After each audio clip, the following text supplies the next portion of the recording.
Greetings everyone, I'm recording this second and I got a little sick. Hopefully you can hear it, but today I wanted to do another datapack update video covering pretty much all of my concurrent ongoing projects that are not on hiatus, of which there are a couple, let's be honest. But there are a bunch of projects in active development and that's what I want to talk about today, so join me on this chill fishing trip as I'll be showing you some of the things that I'll be adding in future updates for these packs. So as you're watching this right now, there might already be 3 updates out. It's just updates for the small data packs, Nether Weather, Overskip, and recipe tweaks. All of these data packs are almost feature complete. The only pack that still requires major features that are on my to-do list is Overskip. Recipe tweaks can also get a bunch more things, and as you can see in this new Minecraft version and for 1.21, I had to do some adjustments to the recipes. So this data pack will definitely be getting steady changes as the years go on, especially when they add new stair recipes. But otherwise, that data pack is pretty much done. It has all the major features that I wanted for it, except for maybe one idea I'm trying to entertain, but I'm not sure if I want to do that.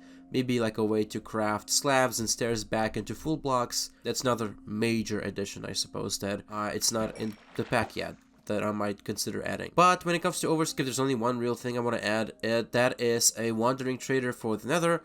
It's like a lost trader, one that got stuck in the dimension and is willing to give you emeralds in exchange for ways to get out. So obsidian, fire charges, maybe even a flint and steel, something like that. And of course you can buy with these emeralds his other trades. So this will be a way to get a lot of stuff in the Nether that was previously impossible. So that's going to be a really big game changer for Overskip, and I'm excited to get to that feature when I can. I already have the wiki pulled up. I know what it works like with the vanilla trader, so it shouldn't be too hard to replicate it. In this current update, what I've added is basically I've addressed the zombie reinforcement changes that I've made a couple versions back, with the fact that zombies will no longer be able to spawn in the Nether. So all of these drops are now part of the zombified piglin loot table, so you can still get your carrots and potatoes. I've also done a bunch of fixes for this version because some stuff broke in the previous update.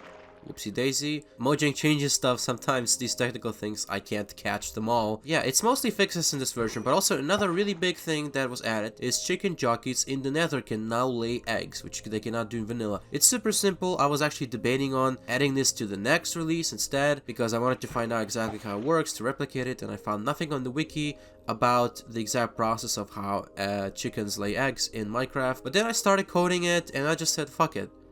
There's gonna be an egg every minute. And that's it. It's super easy and it's going to be a good addition to Overskip. To finally have renewable feathers and eggs, that's going to be a really good addition. I also updated Nether Weather, as I said, but it's like 2 changes. There's almost nothing new except like a bug fix. I also forgot to mention, I am indeed planning to port it back to 1.20.1. I expressed that I really didn't want to do that. I still really don't want to do that, but my mind was changed because one person told me that, hey, that's actually the version that modders use. That's why everyone keeps asking me to backport it, is because people really want to put this in their mod packs. And I think, well, it's gonna bring more traction to my channel and my other creations, so it seems like a good gamble to do this. So now that Nether Weather is up to date in 1.21.4, I'm going to backport the latest version because it's pretty much finished as far as I'm concerned. And yes, I also mentioned the idea of making it compatible with other mods and data packs, but really what I figured out is there's no way to do this within the data pack itself. The only way to do this is to have whatever person is maybe making the mod pack to do this, or the mod makers themselves to do this, but they have to add a biome tag to their mod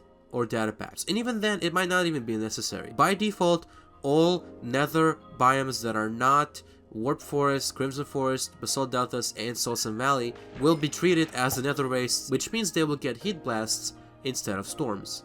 That's it. So if a custom biome doesn't have particles, and there's no logical way for a storm to happen there, you don't even need the compatibility intentionally with Nether Weather. It's just going to work naturally. And so it's really not something that I even can do on my end, because Minecraft will not recognize these custom biomes unless they are in the game, which is not going to be possible to ship with Nether Weather because there's no guarantee that the player who's using this data pack has the other mods or data packs installed. So it's literally not possible to do it on my end. It has to be done on their end. And with that out of the way, once I backport to 1.20.1, please do not ask me to backport this any further.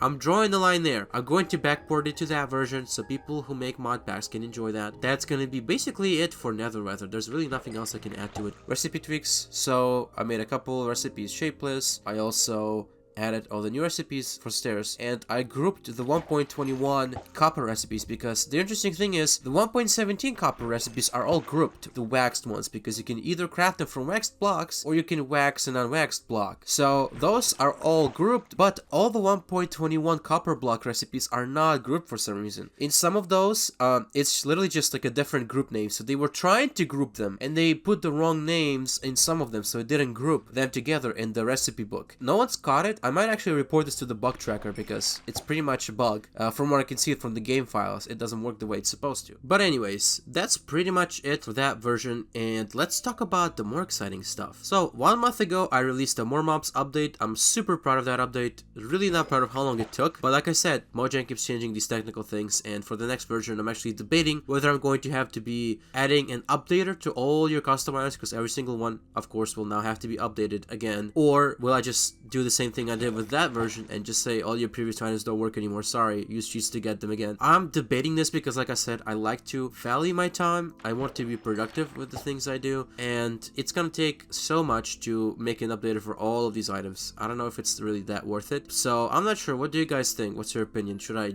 invest time in that, or should I just like, yeah, whatever, I'll just add new versions of these items? But yeah, for the next More Mobs update, I'm planning to add uses for some of the custom items that I've added in the previous release. You might have noticed that I've added the Flaming Tarantula Haunch and Miasma, but both of these items don't have anything they actually do. Well, for the next version, I have really good plans for these items. For example, Miasma and Flaming Tarantula Haunches will be used in a crafting recipe to yield the Seeking Flame. That is an item that allows you to find nether fortresses, and something that really should exist in vanilla, but I'm gonna use More Mobs creatures to give you the ability to obtain this sort of items. That's going to be a great addition to the next version of More Mobs, as well as Miasma itself. It's going to have a use and you're going to be able to throw it same way that the Afray can disable jumping, you'll be able to do with the Miasma projectile.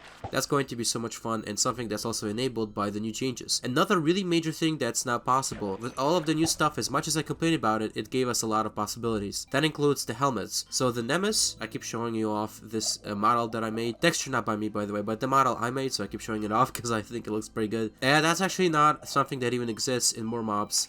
It doesn't even exist on the mummies that spawn, which is going to be the plan in the future. Also, the miner helmet, which actually does exist in the game, and you can see miners spawning with it, but you can't obtain it yourself. Those are actually going to now become functional items with durability, possibly a way to enchant them, and I'm not sure about the trims. I'm still debating on that, especially on the Nemesis. So I'm not sure about that one, but the miner helmet probably going to have trims. But then again, do not quote me on this. I'm still debating on how that's even gonna look like. But anyways, the miner helmet, at least, you'll be able to use with Optifine for dynamic light, so whenever you walk around with the miner helmet on, you'll have some small amount of light around you, which is quite convenient for caving. And also for the Nemesis, it's actually a really good change, I think. It's going to set the explosion damage, should I say the explosion power, or radius of creepers and ghasts to 0. So if that creeper or ghast is targeting you, its explosions will have no power. So basically, it removes griefing from these mobs, and I think that's such a good addition to the game. Also, the Nemesis is made partially of gold, so you'll be able to use it to pacify piglins, and also it's going to have a bunch of other stuff like enchantments applicable to it. So it's actually kind of a good helmet. I won't make it any better than diamond or even iron. It's probably going to be weak in terms of actually protecting you. The big benefit to that is the fact that it can disable explosions, in terms of griefing at least, from creepers and ghasts, which I think is such a good addition to the game. But that's honestly it for the big changes to More Mobs. Obviously, the new mobs are coming as well. And one more thing I wanted to do is look at every single mob and all the new, because we have so many new ones, all the new attributes and existing attributes to see the ones that we had before, to see what can be changed to really make every single mob stand out and have specific special attributes to them that really make them more interesting. And of course other changes, but that's something more nebulous and not something I'll talk about in this video. Now let's move on to mob tweaks. This one is extremely exciting. This is the one I'm the most hyped for at the moment. I'm going to add a lot of new features. Mojang has added a lot of new attributes, and I'm going to look through every vanilla mob and see which attributes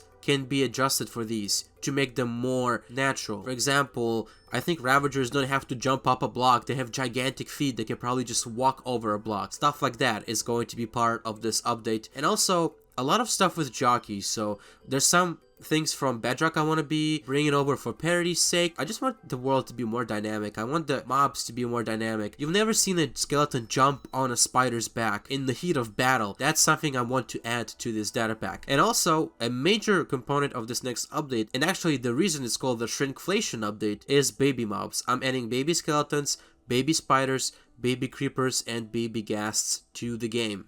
It's going to be so much fun. Oh yeah, also baby bogged and baby strays, but whatever. And it's going to be so much fun. It's going to bring another whole dimension to the game. And if you guys are not familiar with mob tweaks, don't worry. They have way less attack damage and health than the adult versions. So it's actually going to make the game easier if anything, but it's going to make it so much more fun to encounter these baby mobs in the game, and they're going to have adjusted loot tables. So for example, I'm going to buff some adult mob loot tables to make it work better with the baby versions, and it's going to be such a good addition to the game. I'm so extremely excited about it. I've shown some teasers about it already, but it's coming along pretty nicely, and I'm just super excited to introduce this to the data pack. But it'll have to be tested. But at the moment, I'm trying to figure out how to make the sounds work naturally. The way the vanilla mob sounds play is really complex, so I'm probably going to simplify a little bit just for my own sake, but I'm going to try to be close to the vanilla version, because all I'm doing is I'm using the scale attribute to scale these mobs down. They don't actually change the way their sounds play, so I'll have to manually do that. I'll have to detect when the mob is dead, when the mob is hurt, and I also have to make a timer for the mob idle sounds. So that's going to be a little bit of a pain in the A, but I'm going to have to work on that to make the baby mobs be as good as they can be. That's kind of it for this update. I don't really have anything else to mention. I hope you're as excited as I am about some of these upcoming features. And yeah, more coming later. I'm probably going to make a whole devlog video just for mob tweaks and all these changes that I mentioned in detail. Look forward to that, and of course a bunch of other videos and updates and whatever else. So don't forget to smash subscribe, ring my bell, and as always, stay